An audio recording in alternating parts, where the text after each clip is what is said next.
Without further ado, I would like to introduce our first panelist, who is Professor Giancarlo Spagnolo, Professor of Economics from the University of Rome Tor Vergata. Thank you and welcome.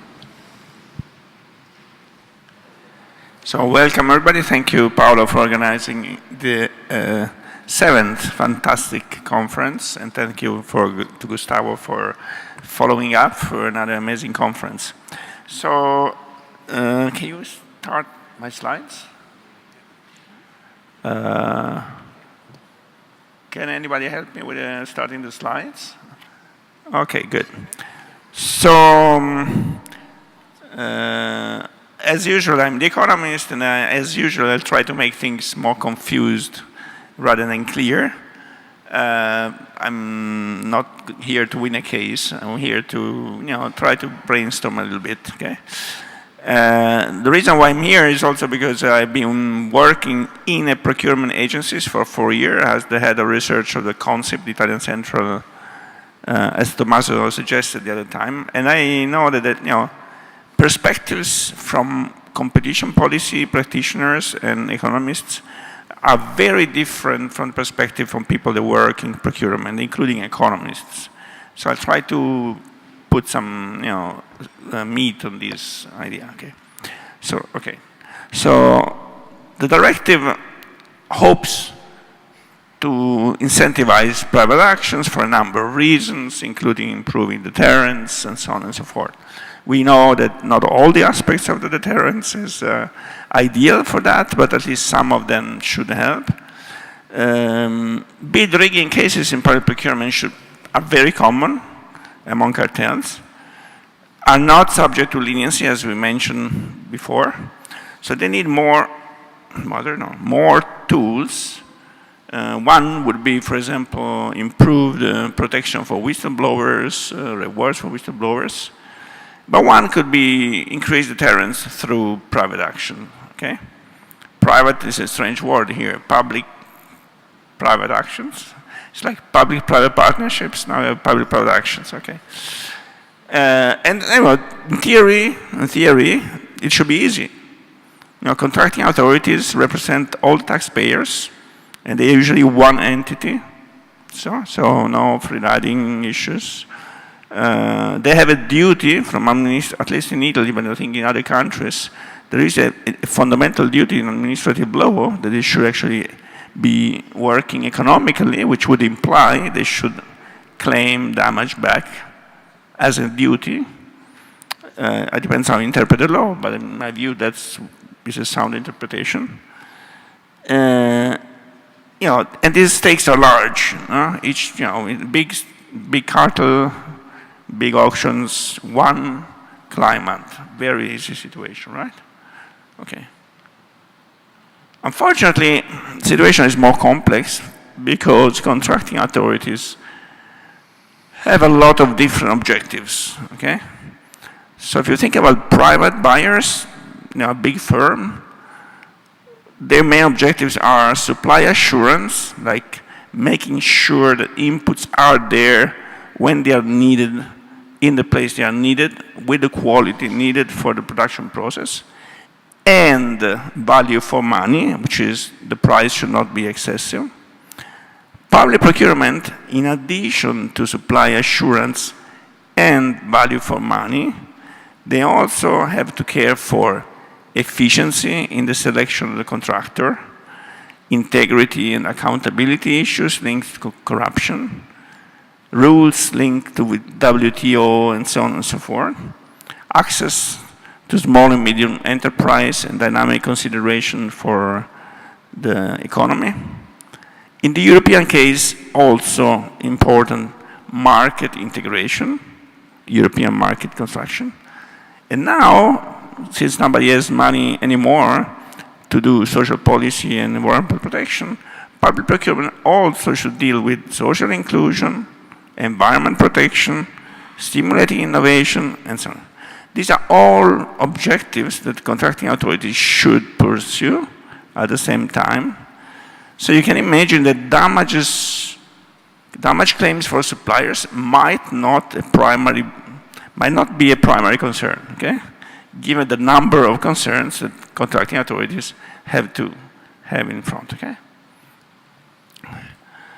So now, we know that there are many reasons, other reasons. So this one reason is that, okay, we have to convince contracting authorities that suing for damages may help with respect of all these other objectives they are supposed to pursue, which is, it can be the case depending on how the damages are managed afterwards. But in general, there are other issues that could interfere with incentive to sue. So we always talk about competition in auctions, near competition people, but you know, a lot of manufacturers in the private sector do not let their suppliers compete. You know, the famous lean or lean procurement or lean management is actually a way of dealing with suppliers without competition. They actually have one supplier or maximum two suppliers recurrently. They block entry from other suppliers and they have long-term relationships to guarantee quality. Quality is very hard to enforce contractually. And so even when they write big contracts, they often don't enforce them. I'm talking about the private sector. There are a lot of theories out there. There is this theory by Macaulay that's showing that in business relationship, you don't dare to apply a formal contract, otherwise you have finished the collaboration with the suppliers. And that's why most relationships in the private sector are run through a relational contracts, so not through formal contracts. They are just a frame within which people collaborate informally. I'm not talking about India. I'm talking about the US, Germany. I have a paper, empirical paper on German automotive relationships where we don't ever see an explicit contract applied. All the controversies are bargained inside, they are dealt informally. So this means, because, okay, one reason is that contracts are incomplete and people don't like to go to court and so on because they spoil cooperation. And so how do they handle this relation? Well, through future business. Okay, if you behave nicely, I cooperate with you more, and if you are not, then I will change partner. Just like in a marriage. Could you imagine you dealing with your husband, looking at the details of your marriage contract? How often, you know, marriage contracts are important, but how often are they used? Only when you divorce. Before, the marriage contract is just a frame for having you informally cooperating, okay? So in private sector, it's very similar, okay? So you use a lot of reputational mechanisms and relation mechanisms to sustain quality and so on, which may interfere with competition because competition may reduce the ability to cooperate. In the public sector, it's a very different world. We don't want people to cooperate informally because you may have bribes and so on. So you want to have limited discretion, and discretion here wouldn't be needed. In the private sector, discretion is needed to cooperate. So we remove discretion for accountability reason. It's understandable. We want to maximize competition because that might create more watchdogs and less risk of corruption. So in principle, you could not think of these repeated relationships. But in reality, there is actually, even in Italy and even in very, very regulated countries, there's a lot of discretion left in the hands of public buyers in a way or the other. In particular, when you talk about implementing contracts, implementing penalties, and this is a parallel, I guess, in the idea of there will be discretion also in implementing damage trials, okay? As long as it's discretion, then we may be in a situation similar to the private sector. We know from some evidence in the past that in some countries, public contracts don't even have remedies in the contracts. So not only they don't apply it, they don't even have it, they don't have penalties. In Sweden, for example, we have a lot of contracts, they don't have penalties. We know that even with assist penalties, contractual penalties for infringements are often not enforced. There's a famous report from the British Treasury looking at long-term public-private partnership agreements where they show that very often deductions for underperformance are not enforced. In Italy, with inspections, trying to understand why quality was low at Consip, and we saw that upon even just counting infringements of the contract, penalties for contractual infringement were enforced only in less than 5% of the cases. Now, there are many reasons why this may be happening. It could be because contract managers are lazy and they don't want to enforce the law. It could be because you fear litigation, and we know empirically this is very important in Italy. So because courts are very slow and this could block the delivery of the good, then the threat of litigation may actually refrain, the fear of litigation may refrain contracting authority from imposing penalties and enforcing the contract. The gains from this can go to somebody else. We had different institutional arrangements in Italy, but sometimes the person that would sue or would apply a penalty would make the effort, and then the penalty would be paid to some other agency. And of course, this removes a lot of incentives to sue or to enforce a penalty. There is a little monitoring on ex post implementation and management of the contract, so this kind of allow much more discretion to the contracting authority, and this where the contracting authority may actually do something muddy, like recovering, instead of enforcing something like a penalty or starting a private claim, they may actually tell the suppliers, well, I don't do that, and you give me 3 computers, or maybe you give me a ham for my Christmas party or something like that.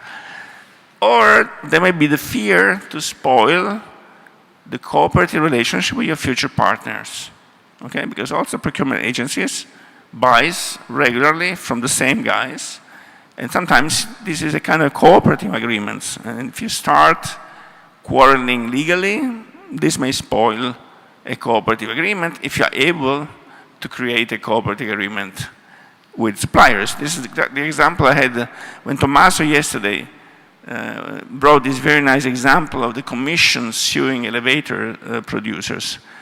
You know, the commission, how often the commission change elevators? You know, once every 20 years.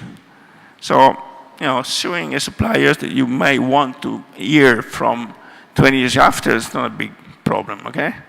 But if you buy consulting services from McKinsey or Ernst & Young every year, and you at the same time are involved against them with a damage action on a court, you should be cooperating on something while you are fighting like hell on another thing.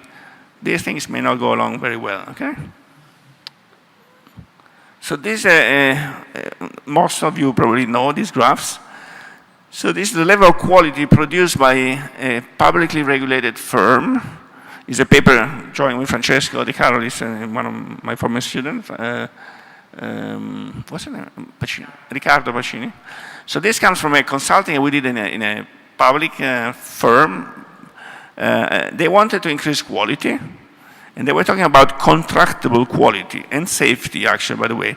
Safety at work and quality of products. But they had a lot of problems because it didn't manage to enforce contracts. Their personnel were collaborating with suppliers. So what we did, we introduced a reputational mechanism where past performance measures were then used for selection of suppliers. And this worked very well, so quality jumped from 20% compliance to 80%, safety at work, same thing. So it was a huge increase. Now, this improvement came on variables that were contractable. So all these lines you see is the jump that we generated by introducing a reputational mechanism where on measurable quality index that could have been enforced contractually through penalties, but they were not able to do that. So this speaks for the possibility that suppliers really don't like formal contracts, while they accept a self-enforcing reputational system that achieves the same thing, high quality, which is costly, okay? So these are all issues that, in my view, can be relevant to try to explain why contractual authorities might refrain from suing a future partner. By the way, this is common also in the private sector. A lot of regular partners of cartel members refrain to do legal action against them in the private sector as well, okay? So it seems that there are difficulties to solve, okay? Now, this is also common sometimes for debarment. You know, in some countries, here we have Tina, who has been written a lot about that. Debarment, it means excluding suppliers for a while. There's a debate whether you should do it or not, but as long as you have discretion, it's the same issue. The difference is that debarment is maybe even more costly, because debarment means you don't let some suppliers supply. And sometimes those suppliers are the best ones. So if, you know, for example, I'm studying a cartel in Brazil on infrastructure where all the best suppliers were in the same cartels. So if you debar that cartel, the level of quality of your infrastructure is going to be shit. That's very bad for consumers, right? Well, if you sue them for damages, you can still use them as suppliers, so you can keep damages and quality, okay? So it is important to talk about debarment, but before going to debarment, we certainly have to go for damage claims, because damage claims are cheap compared to debarment, okay, for that reason. Maybe I won't finish. So let's go back now to last slide. How much time do I have? Okay, let's change slide. Okay, so here I want to remind you that there is a history of friendliness between procurement and cartels. So I have a paper now presenting around on the car parts cartels. So we have a model where we show the lean procurement. Lean procurement is the management strategies used by Toyota to achieve the highest quality cars, okay? What they do is they eliminate competition between suppliers. They reduce competition to maximum 2 suppliers regularly with them and don't let anybody else enter. And they kind of try to avoid price competition. Competition is on quality. So they kind of fix price, almost. Now it happens that 5 years after we wrote our paper, the big car parts cartel has been discovered, the biggest cartel ever. We have a huge amount of fines. And it happens that all these, at least 90% of these car part suppliers, they are Toyota suppliers. 1/4 of them, they're actually owned by Toyota, and they were colluding against Toyota. And just guess what happens? Toyota is not suing any of them, okay? And while these suppliers were colluding, Toyota was conquering the American market, okay?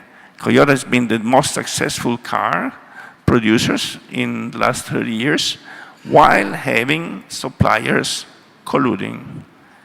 And the reason is that they use this collusion in a way to extract a lot of quality, okay? So this is just to complicate a little more the situation, okay? Now, in Japan, they had a very similar thing in public procurement. This kansei dango was a practice in which public procurers arranged cartels between a subset of suppliers and tried to exclude other suppliers.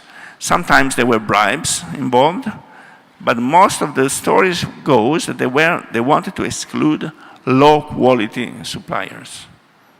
Okay, this is forbidden, but maybe it was corruption, but it was aimed for quality, okay, in public procurement.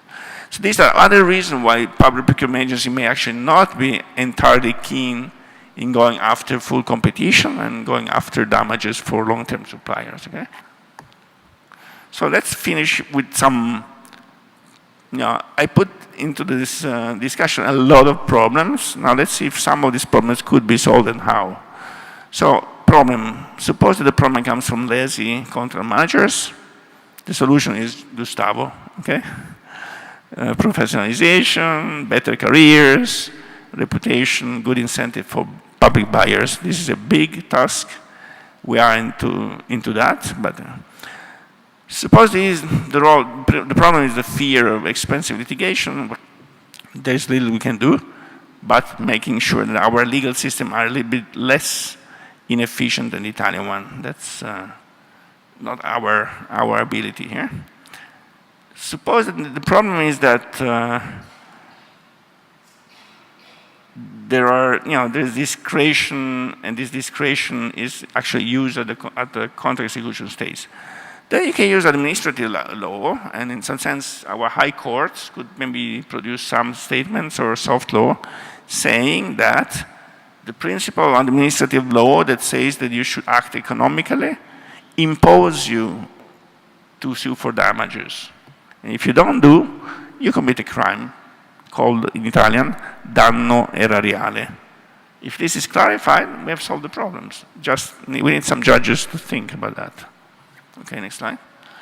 If the issue is an issue of incentives because somebody in the contracting authority should sue and then somebody else gets the money, or you sue for damages and then because of administrative rules you cannot spend any more than money because this money was relative to the budget in 1997 and now it's 1998 and all this, well, that's a big problem. We need to structure incentives so that who sues has a benefit from the damages and can use this money for, not for himself, but for his own activity. So what if the big issue is the fear to spoil a cooperative relationship with future sellers? Well, one thing, here we need third parties, okay? We need somebody else to run the business. So with the right incentives. It's not enough to have the third party and then the third party just sleeps there, okay? We need a third party that removes this cooperation legal action problem by acting out independently and to have the incentives to do that. Who could be this? We are thinking about Italian special courts or institutions like audit agencies. They may actually get some percentage of what they recover as their budget. Procurement oversight agencies, ANAC, they could actually sue and then retain some of the funds they recover. Or even private agency, we could privatize public-private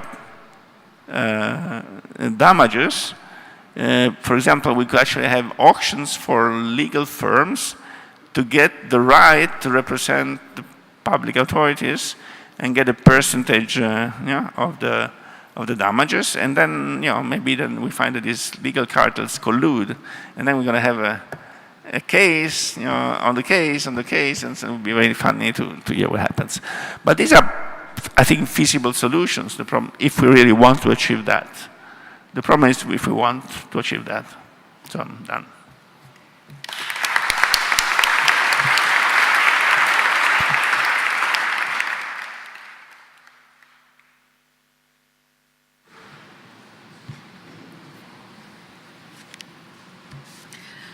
Thank you very much, Professor Spagnolo.